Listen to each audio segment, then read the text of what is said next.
Hi, miss. Si Miss Greta V. Ay, sir, wala po siya dito eh. Natira po siya doon sa may nasusunog na photo studio. Susunog? Anong... Would you know saan yung studio? Be, nailabas na raw siya. Naidala na daw sa ospital si Miss Greta. Sinabi ba niya kung saan ospital? Miss. Na-confine na po ba yung babaeng dinala dito galing dun sa nasunog na studio? Yung first name po, Greta. Kaka-discharge lang po niya, sir. Kakalis lang nila nung boyfriend niya. Boyfriend?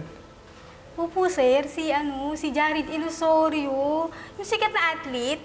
Gina-follow ko kasi yun sa social media. Miss, hindi niya boyfriend yun. Talaga ba, sir? Ang sweet-sweet nila kanina. Akala nga namin sila na eh. Hello, Ninang. Opo, andito na po ako sa ospital. Kamusta na si Gigi? Okay naman po siya. Wala naman daw pong komplikasyon. Nagising na po siya kanina. Sabi ng doktor, pwede na daw po siyang ma-discharge. Oh, pakausap sa kanya. Ninang, hindi ko po siya malapitan eh.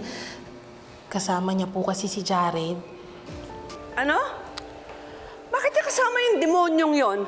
Ilayo mo yan sa anak ko. Pero Ninang, kapag ginawa ko po yun, baka mabuking ni Jared na si Greta ay si Gigi. Basta, gawin mo yung sinasabi ko. Ilayo mo si Gigi kay Jared. Baka mamaya kung anong balak ng demonyong yan sa anak ko eh. Ninang, nagkakamali po kayo. Si Jared po ang nagligtas kay Gigi doon sa nasusunog na building. Siya po yung nag-aalaga sa kanya ngayon.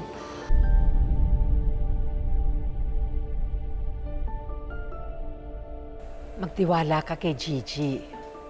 Kaya niyang protektahan ang sarili niya kay Jared. Alam niya ang ginagawa niya. Diyos ko naman, Bessie. Muntik ka na talagang maging totoong PWD kung natuloy yung pagtulak ni Blair sa'yo. Oo nga eh. Alam mo, muntik na talaga ako malumpo. At eto pa, muntik na akong maging panggatong. Buti na lang talaga nakatayo ako with matching heels pa yun, ha. At saka alam mo, Bessie, wala akong sugat sa face. Pero sa katawan meron. Yun nga eh. Delikado pa rin yung nangyari sa'yo, Gigi. And it was stupid na Jared na hinayaan ka niya makuha ni Blair. And she's acting crazy. Ay, nako, attorney. Talagang mababaliwag yang si Blair.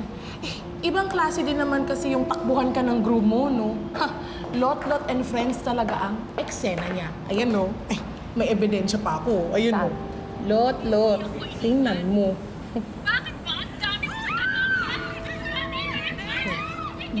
Beses, saan kaya yung venue ng kasal nila? Bakit, Bessie?